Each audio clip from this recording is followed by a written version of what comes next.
To begin leveling the cabinet, we must find the higher side or corner. Place a level on one side, then the center of the cabinet, then the other side. Now we can tell which corner is the highest. We want to start on this edge, on the left-hand side. We need to make this ledge level from front to back. The back corner is slightly higher than the front, and we need to bring the front up slightly.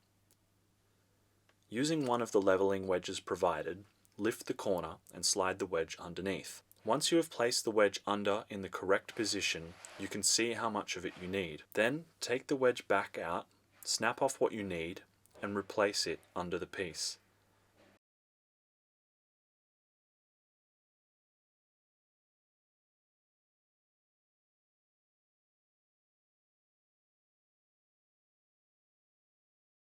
Place the level back in the center of the piece and begin to raise the side, leveling left to right.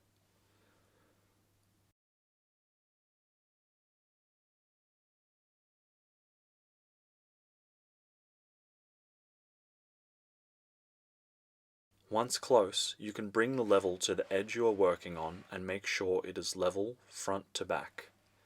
Check the side you started on to confirm it hasn't moved in the process, and if not, you're done.